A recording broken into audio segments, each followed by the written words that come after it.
Easter is the celebration of Jesus' victory over death, his resurrection from the dead. Many world leaders mark the occasion by wishing Christians a happy Easter. But if we know anything about British leaders, it's that they're going to use this Christian holiday to tell us about Islam, even though the vast majority of Muslims believe that Jesus never died and never rose from the dead.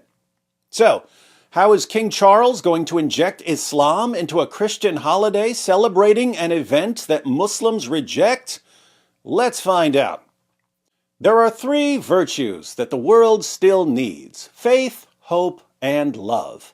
And the greatest of these is love.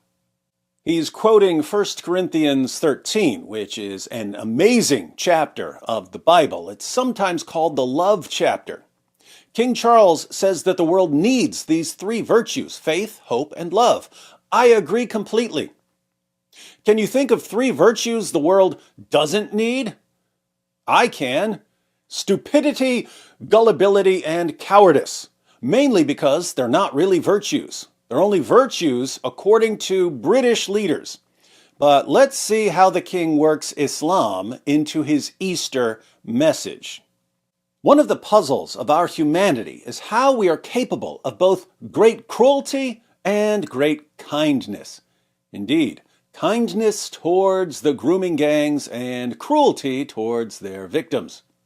This paradox of human life runs through the Easter story and in the scenes that daily come before our eyes. At one moment, terrible images of human suffering, and in another, heroic acts in war-torn countries where humanitarians of every kind risk their own lives to protect the lives of others. A few weeks ago, I met many such people at a reception in Buckingham Palace and felt a profound sense of admiration for their resilience, courage, and compassion. Strange, the king praises the heroic acts of people who risk their lives to protect others, and yet the British government throws people in jail for criticizing an ideology that calls for the violent subjugation of their children. On Maundy Thursday, Jesus knelt and washed the feet of many of those who would abandon him. His humble action was a token of his love that knew no bounds or boundaries and is central to Christian belief. He says that Jesus' love knew no bounds or boundaries, so that when he brings up Islam in the next sentence, Christians will think that this boundless love means embracing an ideology that calls for the violent subjugation of Christians everywhere. The love he showed when he walked the earth reflected the Jewish ethic of caring for the stranger and those in need. Pause. Why does King Charles mention the Jewish ethic of caring for the stranger and those in need? This Jewish ethic has way more to do with Jesus than Islam does, since Jesus lived, died, and rose from the dead in first century Israel, but why mention it here? I would be totally fine with him mentioning it if I didn't know that he's just manipulating his readers. King Charles has no interest whatsoever in referencing Jewish ethics in a message about Easter. He only brings up Jewish ethics so that when he inserts Islam into the discussion, the agenda won't be as conspicuous. In other words, if he randomly tossed Islam into his Easter message, his intent would be glaringly obvious. But if he mentions Jewish ethics first, followed by Islam, and then other religious traditions, he's just being broad-minded and reveling in diversity. With that in mind, the love he showed when he walked the earth reflected the Jewish ethic of caring for the stranger and those in need, a deep human instinct echoed in Islam and other religious traditions, and in the hearts of all who seek the good of others. Now that he's fulfilled his kingly duty of praising Islam, he can finally say something about Easter. The abiding message of Easter is that God so loved the world, the whole world, that he sent his Son to live among us, to show us how to love one another, and to lay down his own life for others in a love that proved stronger than death. There are three virtues that the world still needs: faith, hope, and love. And the greatest of these is love. It is with these timeless truths in my mind and my heart that I wish you all a blessed and peaceful Easter. I wouldn't ordinarily have much to say about Islam in an Easter message, but since King Charles brought it up, I'll just mention 4 verses from the Quran. Surah 5, verse 51. O you who believe, take not the Jews and the Christians as awliya, friends, protectors, helpers. They are but awliya of each other. And if any amongst you takes them as awliya, then surely he is one of them. Verily, Allah guides not those people who are the zalimun, polytheists and wrongdoers and unjust. So, don't take Jews or Christians as friends, protectors, or helpers. If you do, you're a Jew or a Christian, not a Muslim. Surah 9, verse 29.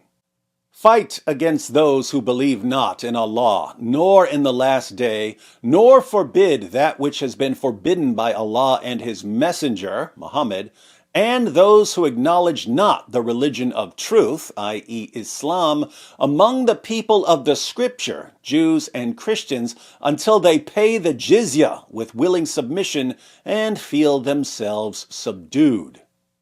So, Allah commands His followers to fight us until we pay tribute money called jizya with willing submission and feel ourselves subdued.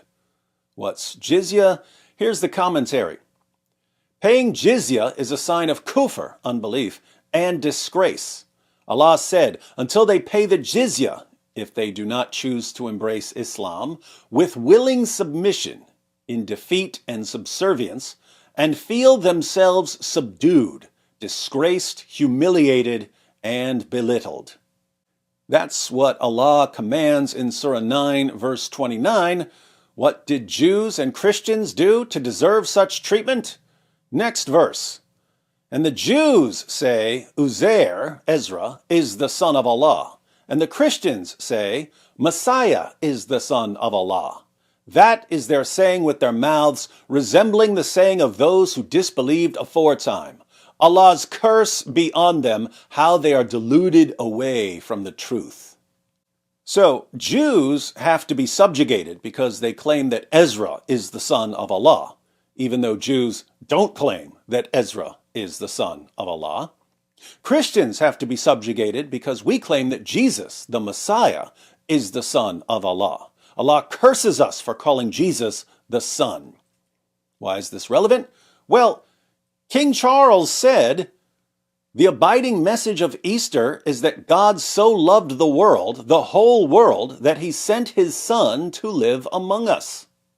Since King Charles just called Jesus the Son, the Quran says that Allah's curse is on King Charles and that he must be violently subjugated. Although, in this case, violence may not be necessary, since the king seems all too willing to bend the knee. And if the abiding message of Easter is about Jesus, the Son of God, then Allah's curse is on Easter. Strange to praise a religion that curses Easter in a message about Easter, but that's British leadership for you. One more, Surah 98, verse 6. Verily, those who disbelieve in the religion of Islam, the Quran, and Prophet Muhammad, from among the people of the Scripture, Jews and Christians, and al-mushrikun, mushrikun are people who associate partners with Allah, will abide in the fire of hell. They are the worst of creatures. According to the Quran, Jews and Christians are the worst of creatures. We're lower than dogs. We're lower than pigs. We're lower than insects. If you ever wondered how the grooming gangs could justify treating non-Muslim girls so horribly, it's because they view non-Muslim girls as lower than dogs, lower than pigs, lower than insects. It's straight from the Quran.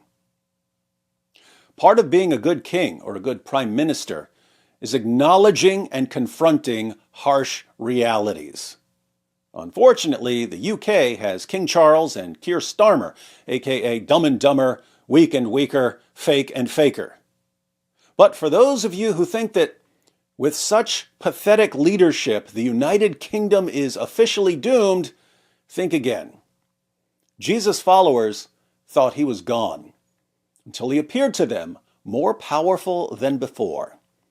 I invite all of you in the UK who are mourning the death of your culture to turn to the one who conquered death. I speak from experience here. I had completely ruined my life by the time I was 20 years old. I was in a jail cell waiting to be sent to my third mental hospital, waiting to be sentenced for another crime, when I realized that if anyone knows how to deal with a hopeless situation, it's the one who rose from the dead. And here I am, almost 30 years later, wishing you Happy Easter.